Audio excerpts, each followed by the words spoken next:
You know, I'm going to have this European guy who understands the market and is familiar with the consumer. Yeah, maybe, but then also, and I think I might be not 100% right about this, but I think in Australia, part of the growth story for BYD has been selling it to expatriate Chinese with like Chinese language advertising and things like that. So it can kind of, BYD can do an international expansion. They can even probably price through the tariff risk, or you know, if they get pinged on EVs like they have in Europe, just switch to hybrids for a few years. Right. So they'll be able to make their way through that. But data security runs into national security, that becomes tricky. Yes, for sure. And Europeans kind of the canary in the coal mine just because the United States is off the table. Yeah. So let's see how they react, because the thumb is on the scale of the German government pushing the EU to accept Chinese imports and also local manufacturing. But the EU needs to step up and create a robust policy around, because they pride themselves on data security and data privacy. So this should be really one of the foremost challenges or issues that need to be tackled. So you're absolutely right. Can I ask you guys a question? Talking about the battery technology and infrastructure. In a lot of other countries, this is you've seen this in Korea, like exploding batteries has been had a big dent on the industry's growth there. And I think it's a risk, and it's seen as a risk, just not just for EVs, but for like lithium battery products and lots of consumer industries around the world. What's your sort of level of confidence in the infrastructure and the battery charging and swapping in China? What's the sort of feeling among you guys around this? We had our own personal experience for 2 straight years, right? Last year in a G9, this year in the ET5, power swapping all the way down. Last year, charge all the way down to Shenzhen. From our own experience, it's been pretty, in terms of quality, in terms of availability, no issues, right? We can't say for sure that that's the case. I mean, why do we have this no explosion, no fire come out? Because that does happen. And we're all Lao Zhongguo, right? We've seen those signs in parking structures where you can't park a moped, right? So they know that there's this risk. And I'll back this out even further, Ed. The Koreans primarily use NCM, a completely different chemistry. Most of the cars that are sold in China are LFP. The volatility isn't as high. I don't know the percentages, but it's definitely not as dangerous as an NCM battery, number one. Number two, the thermal runway is also a lot less. I think generally speaking, once a battery catches fire, I think you just need to let it burn out. It's in God's hands at that point. Yeah. You have to have very specialized equipment, you know. But yeah, so we're working, the consultancy hat on, we're working with companies in the United States that are building transportation containers for batteries, not just EV batteries, but all kinds of batteries, because that does need to be monitored, right? And it could be one cell that creates this. Speaking of that, I actually spoke to a guy with SEVB, Samoda, and he was saying the next, not breakthrough, but what you can tinker with in terms of battery cells. We have the chemistry format. CATL talked about it. We have the structural format. But he's saying those are, I think we've reached the peak. The next thing that we can do to the battery cell is chipify, meaning monitoring the health of the battery and know something's going to happen well in advance. That's where they think that you can still advance the technology on the batteries. So I think that's important. That's years. Yeah. People listen to the podcast so they can know what's coming years in advance. Well, yeah. So I guess I just thought of this, Ed.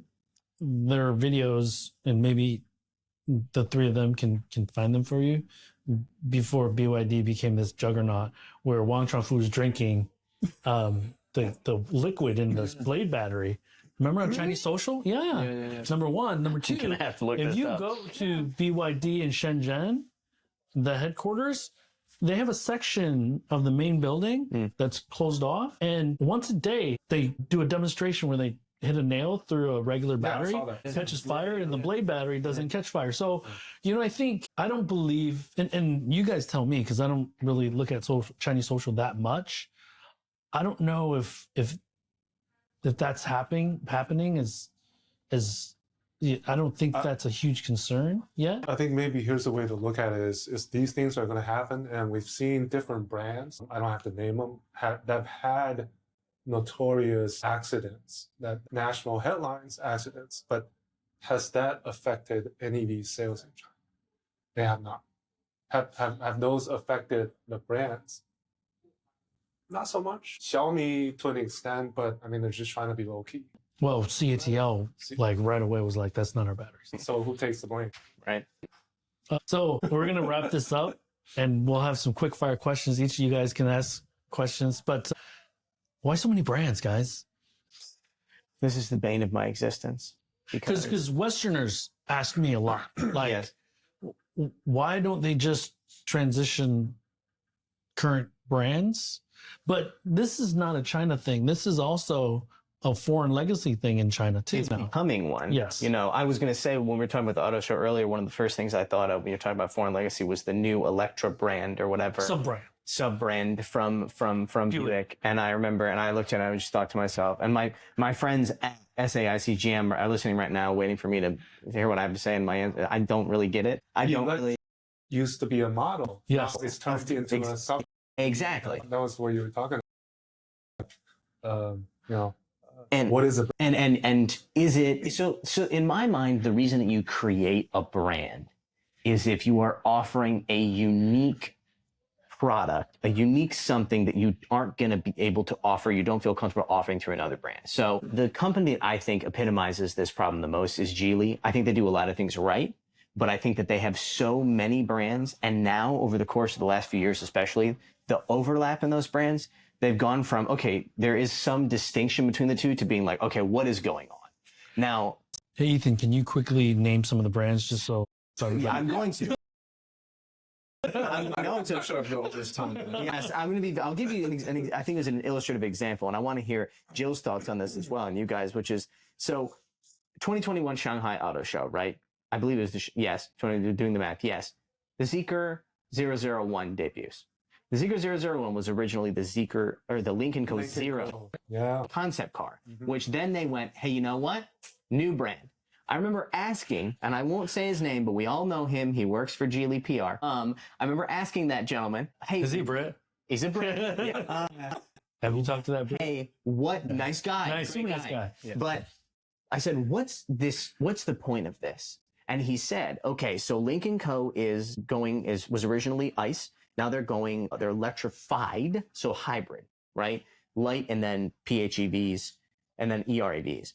But Zeekr is going to be pure electric. And at the time I was like, okay, I buy this. He's like, oh, they don't feel like they can sell pure electric to the audience they want if it's still in the Lynk & Co. dealership, right? Also, we want to be at a higher price point. Great. Cut to 2025. You've got fully electric Lynk & Co.'s, you've got hybrid Zeekrs, none of it, the delineation is gone. They now finally have a unique design language, at least. It used to be that the Zeekr and Lynk & Co. models were almost identical in appearance. Except for the Lynk & Co. have those 3 layers on the front end that look terrible, but and yes, it's still not distinct enough, arguably. But I mean, if you think of it as if they're a part of the same group, then I can buy into them having some similarities. But why did this happen, right? I think it goes back to in their specific case, and I think a lot of cases, one, it goes back to the thing we talked about before with the auto show, which is the growth and popularity of PHEVs and EREVs. So Zeekr looked at that and said, like, well, we want money, and we've already are going to develop these powertrains for Lynk & Co. cars. Let's just put them in the Zeekrs. Geely, they're a big group. They're all about amortizing the cost of this R&D across as many cars as possible. That's why everything's on SEA. SEA platform. Exactly. And so you have that. The other thing that killed brands like Zeekr and every other brand, Avatar, all these on paper premium brands, Denza, is the competition. Is the fact that nowadays when they, I remember, and I've talked about this publicly before, but I remember having a specific conversation with an executive from Geely, from Galaxy. It was at the E8 launch, and this was back at the end or beginning or middle last year when E8 came out. And I said to him after driving it, I was like, this doesn't drive like this doesn't drive like a car that starts at 230,000 RMB or what, like less than like a little over $30,000. And he goes, that's because we didn't want to sell it for that. We wanted to sell it for a lot more money. We planned when we started developing to sell it for a lot more money. And the competition and the price war has put these brands in such a position that they can't afford to stick to their guns and say, Zeekr's premium, right? We can't sell it for this almost the same price as a Lynk & Co. They have to in order to move units, and they have to offer these powertrains in order to move units. So it makes making distinct brands much, much more difficult, I think.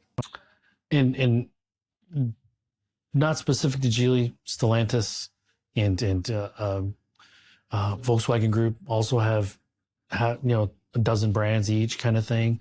And some of them are new, like Volkswagen ID series, and then Mercedes with the EQ series thing. And it's just but anyways, Jill, why do you think there's so many new brands? Why do the Chinese like to launch new brands instead of converting current brands to clean energy? I think there's probably another reason especially for overseas markets. I remember I talked to people from one of the top 3 Chinese automakers, and there are people, they were kind of asking things like, hey, Jill, we hope you don't mention the name of our parent companies in your reporting because we don't want us to be recognized by overseas consumers as a Chinese brand. One which company? Please. Yeah, and this year's Auto Shanghai, this company created another new brand, which really confused me a lot. But this might be helping the company to expand its overseas market, Okay. especially in some other countries it has never entered before. I'm not saying that this is the company you're talking about because I truly don't know. But I'm thinking of these brands that, like we talked about before, about these brands that Huawei works with. I thought you made a good point about they're breathing life into some, what I would frankly consider second and third tier Chinese brands. Your JACs, your Cereses, your Cherries and stuff like that. Big company. Big manufacturing. Yes, mostly state-owned, right? Cherry's doing well, though. I think Yes. you can say JAC, you can say series, but I would say, yes, there are distinctions within, right? There are varying degrees of this, but I would say that if you are, a lot of these brands like that, especially brands like Chery, GWM, Great Wall Motor, they have been selling outside of China for quite a long time. And so, I think that when it's the case of someone like that, where for they've already got an established reputation abroad, well, there's 2 ways to look at it. In their case, I could see them saying, okay, we actually want to start a new brand because everyone thinks of GWM, and not to pick on them specifically, but they make pickup trucks, right? In whatever market they're selling in. Power. Or Canon. It's completely confusing to me as to which it should be called, but that I digress. If you are known for that and you want to come in and sell an Aura, right, which is a compact electric hatchback, then it may behoove you to create a pretty separate brand. But as they've discovered in that specific case, actually, that's a lot harder than it sounds because they completely changed the names now. So it's the GWM Aura, whatever, CAT or 03. Sorry, they changed the name. XPeng Mona. XPeng. That's a separate issue. To answer this question, it's actually a very simple answer. It's business basics. We have the perfect example right here. NIO, Onvo, and Firefly. For some companies, it's starting out at the premium end and going downward. For others, it's starting at the lower end, trying to go upward. And In these cases. all it's trying to do is to address the addressable market. So, but I would argue that NIO's case is different than Geely's. Exactly what I was trying to say. That Yeah. For different companies, strategies and the reasons why they're doing it is different than one from the other. Do you have a cheat sheet, Ed, in your room, in your office that maps all these brands to who the not in that video, no. For the latest emerging brands, the reason is also very simple. We talk about the Buick Electra. We talk about the 4-letter AUDI. It's a way to build. We're coming out with all new architectures. We're addressing different customer groups. And we have this, what we call the China inside. So we have to use these new brands to be able to kind of, hold them up rather than use a 4-ring, which is in the minds of consumers is something else. But AUDI is we're a Chinese-ified, localized Audi. Audi's situation is very unique just because we know them Yeah. to be government official vehicles historically. So, the whole too many brands thing, that's not going to get answered today. Yeah. And I'm sure we're going to see new brands in the next 6-9 months too. So One thing I wonder about though is that if you go back to the kind of the start of the conversation around this is what I was saying around this is from my point of view an interesting industry because of the level of disruption and the fact that for some companies aren't going to make it in the future and just won't exist. It is an existential question for a lot of legacy auto brands as well as the startups. The level of desperation, in a positive sense, the level of competition, but also the technology at a manufacturing level seems to me that one of the reasons there are so many brands is because because factories can be automated in a way that you can and cars can be designed a lot quicker in the China context than they have been historically.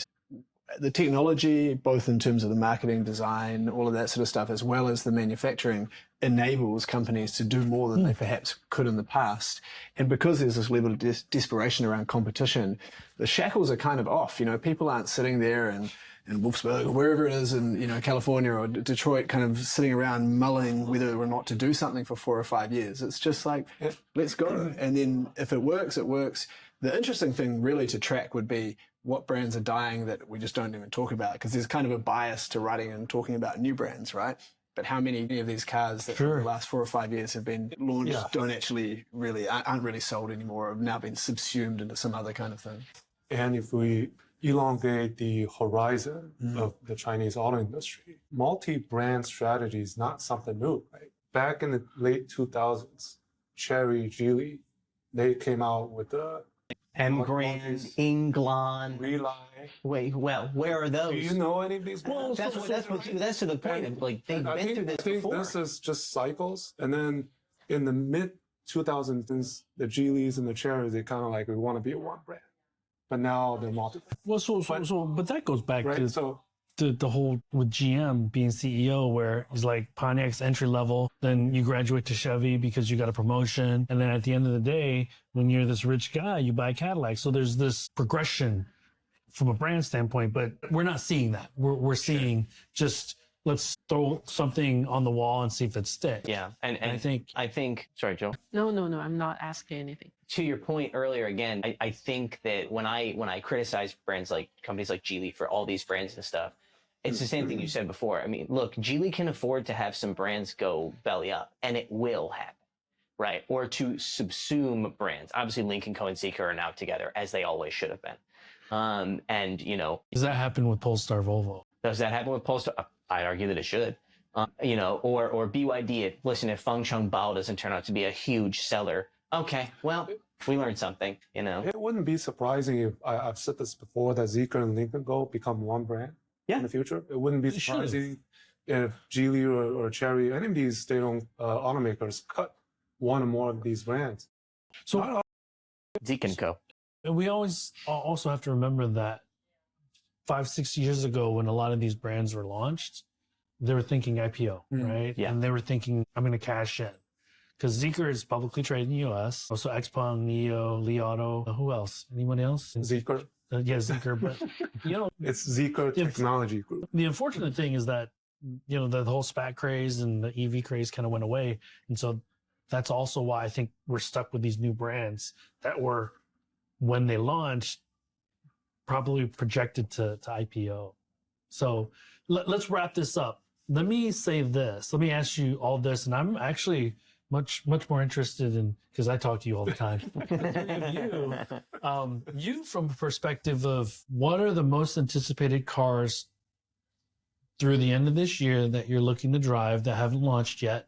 And Jill and Ed, now that we're past the Shanghai Auto Show and you've read all the articles and done this thing, what are you looking to write articles about, or what interests you the most for the rest of this year? Well, I don't know if you want to start from the larger picture. You can start from this, guys. I'm essentially a guy who stands in empty parking lots and sweats next to cars. That's mostly my job. That's mostly what my job Sweats meaning you record yourself in a lot that's normally really hot outside. I mean, literally, not a metaphor. I literally some other people's videos. in somebody else's video. You know, I think that there are a bunch of cars that debuted at the show that I'm looking forward to driving. The 9X is mentioned. The L90 from Onvo. I think that's going to be a really, really important car because frankly, the L60 launch didn't go as well as it could have gone due to various issues, strategically, manufacturing-wise, all these things. So that's going to be super important for them. Becoming probably one of the most competitive segments in the Chinese car market, which is these large, SUVs. Yeah. Again, next, same thing, same category, basically, maybe a little more upscale. Yangwang U8L. The U8L. The Chery Tiggo 9L. These are all some of the big SUVs. Absolutely. And so in addition to that, obviously, again, to reiterate, I think this Xiaomi U7 is going to be the biggest launch of the year. And I'm going to, who knows how I'm never going to get into the event. Xiaomi is not very open to letting foreigners drive the car. If you're going to make English language content, you've got to it's a little bit difficult to get your hands on one from them. Did you know who you are?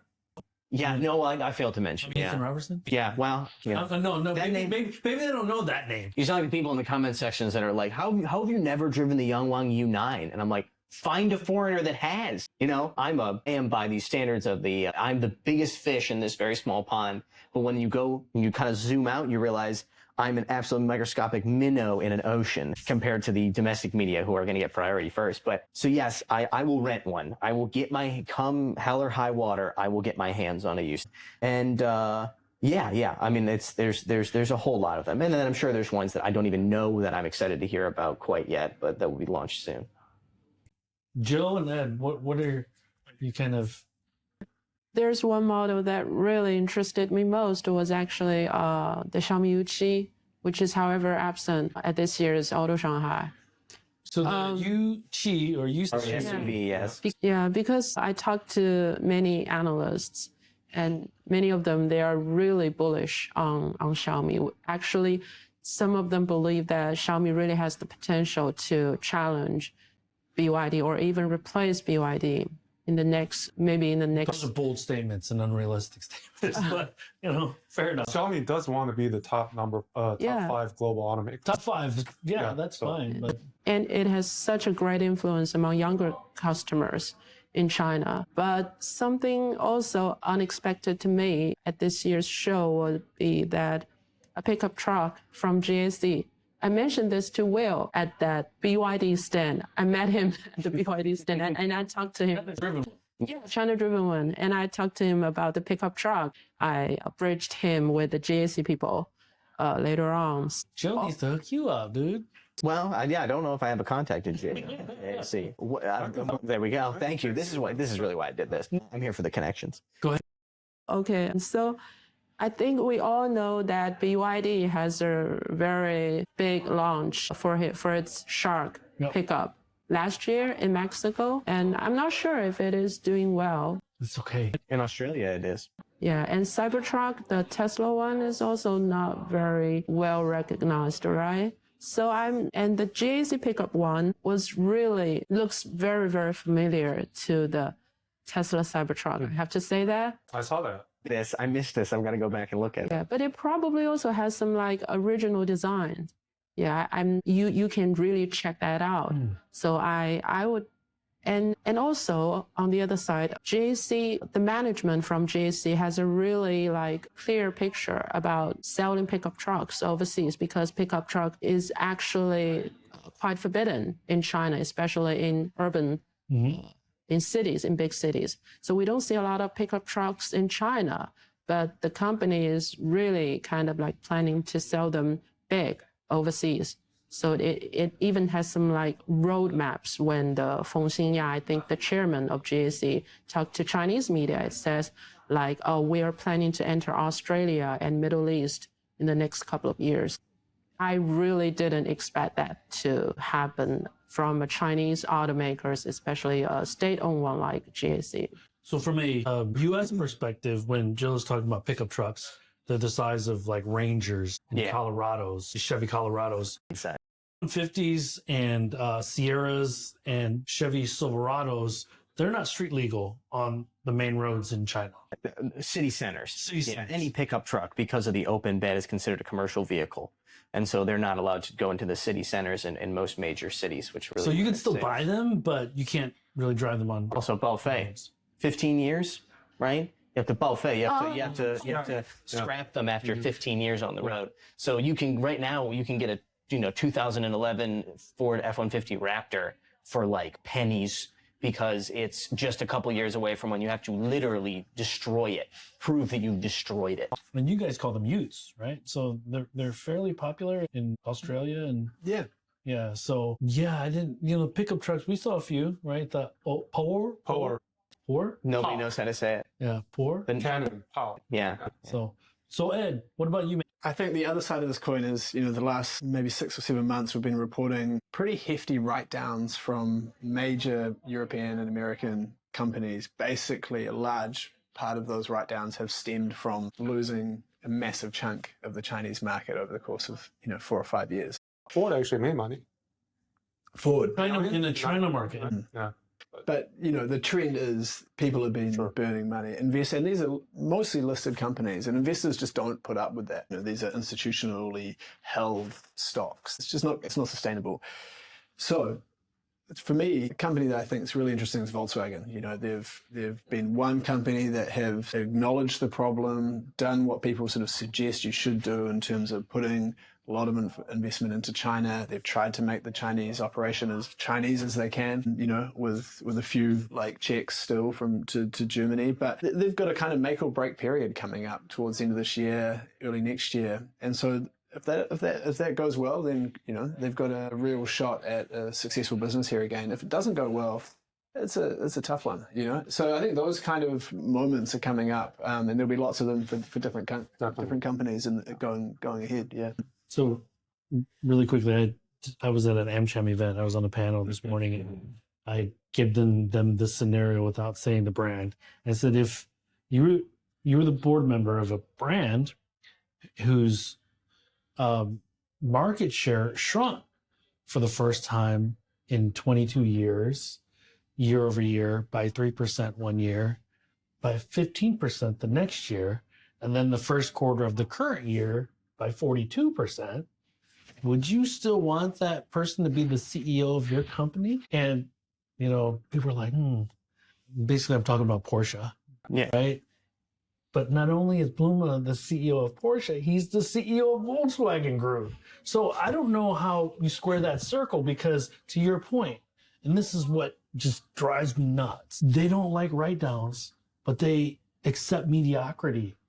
And like Porsche, if you'd asked anybody in the world in the automotive space 4 or 5 years ago, they were like, this is probably the only bulletproof brand in the automotive space. And they screwed that up in the China market. And bad enough to where Bluma said, oh, we might not even sell EVs in China.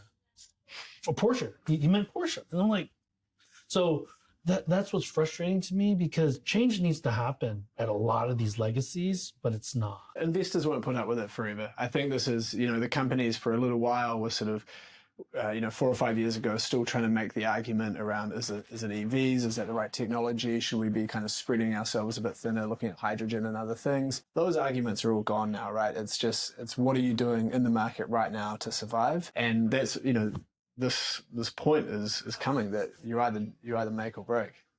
Lei, any final thoughts? A few models I'm looking forward to. Obviously, the Xiaomi U7. XPeng G7 was also MIA, but I think it's another Model Y killer.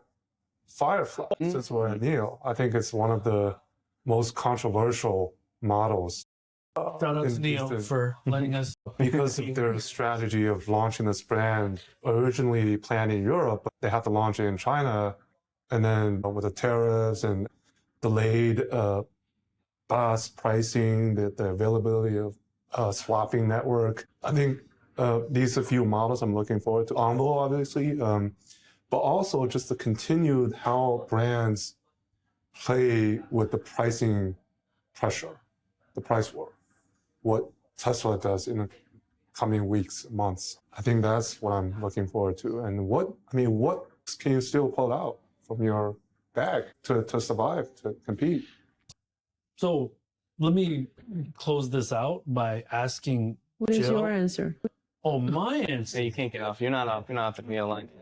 I'm actually curious to see how the EU comes around with the tariffs and the manufacturing locally, because I think it's BYD. Who's partnering with Magna in Austria?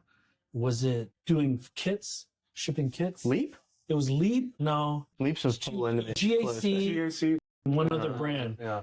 Are kits enough? Does that count as manufacturing locally? We know, may the be CEU? hearing an official announcement.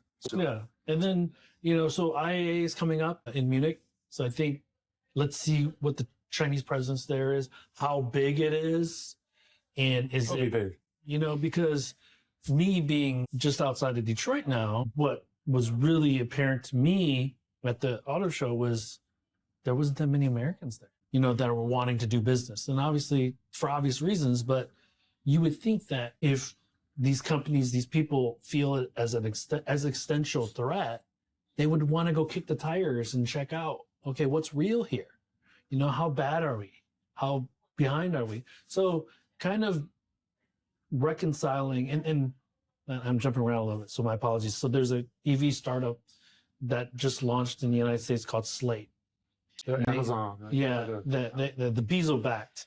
And they have they launched a $25,000 like DIY car, like a truck. And it has 150 miles range. It has analog windows. And the five of us know what you can buy for $30,000 in China. And so They're not manual windows, I'll tell you that. and there's no infotainment. And they're counting on the $7,500 from the US government, which is likely going to go away because of Trump. And so I guess that's where I'm looking more globally than just what's going on in China, because I know the accelerator is going to continue. I think we're going to start to see in the China market, we're going to start to see cracks. April, May, June, not April, May, but like September, October, November, start to see cracks in some of these companies probably. And then the one ask I have of you, Ed and Jill, is why hasn't media really been more curious about the silicon coming out of XPeng and NIO? Wei Xiaoli, all three of them. Because remember, Nvidia is a $3 trillion company. And if you look at Qualcomm, most of their clients are EV, foreign EV and Chinese EV. And so that hits right at the heart of the foreign dominance on the EV side, right? Because they don't dominate batteries, but they still dominate on the silicon side. And so, how capable is it, versus an NVIDIA Orin? The next version of Orin is called Thor. And so next version of Snapdragon. So just kind of curious, like that's actually a huge thing, right? Because outside of the battery, the chipset's going to be pretty expensive and kind of like the software hardware in stack. So if you guys could maybe look into that and write an awesome article about it, I think that'd be pretty cool. I would read it. I'll even pay for an FT subscription if you do. I'm sure. It's going to get right on it. Thank you. So, but yeah, I try to be hopeful about what's going on in the West. China and the US are talking in the coming days. Vescent and one of Xi Jinping's lieutenants. Let's hope so. And have you heard that Nvidia is probably setting up a joint venture in China Really? to Anything's on the table. probably sell and make chips locally in China? That's probably gonna Well, happen. so there are so many loopholes right now, selling through Singapore, selling through, all these different countries. I don't know if that, I think that's more symbolic than anything. Like, hey, we're leaning into our relationship with the Chinese. That's probably a signal to the Chinese market, though. Because, NVIDIA silicon is all over the place here. I want to add one thing before we wrap up, because I know we're probably going to give us a chance for plugs, Yes. right? So, yes. So as I'll give a quick roundtable, and we'll start with you, Ethan. So if you want to understand what is happening in the Chinese car market, you should listen to China EVs and more. Oh, nice. Right? Thank you. I think we can all agree on that. If you want an opportunity to come to China to get a chance to be hands-on with Chinese cars, including going to some of the most important Chinese auto shows, which makes them the most important auto shows in the world, I recommend the Wheelsboy EV Tour. Nice. So if anybody's watching and they want an opportunity to come here, to check out the cars in person, to drive the cars, because there's a tour part of it, a driving portion of it. We just our second event in Shanghai. So we had 15 people from the United States, Canada, Egypt, Australia, other places that came. We put them behind the wheel of the cars. We took them to the Yangwang dealership and they got to check out all the cars. So if there's anybody that wants to hear, if you want to listen to me, babble on and on in person, I do attend these events. I'm the host. So you can reach out to tour at wheelsboy.cn if you would like to join. Everyone is welcome. Everyone here is, of course, welcome to join. Do you need an assistant? I'd be happy to. If you're in the country, I'll hire you. So Jill, how do people hear about your articles? Are you on social? Like how do they follow you and find you in your content? Go to TechNode. You're on. What am I gonna do right now? You're on X too, right? Huh? You're on X. Next, but I don't really beyond that very often. So we've been connected for a very long time, but I barely know you until today. This first time you've met Ed in person. Where can people read your articles? Okay. Number one, please very welcome to read our website because we not only cover EVs and autos, and we also have reporters writing about semiconductors and smartphones and all the hardcore technologies in China. And number two, I've been studying Japanese for 2 years, and I talked to 4 Japanese journalists at this year's Shanghai Auto Show. So I'm really welcoming people from Japan or analysts, experts, business people from Japan. If you have any questions about China autos, you can reach out to me. Yeah, and we can talk more about You want to give them your email or anything? Yeah, how can they reach out to you?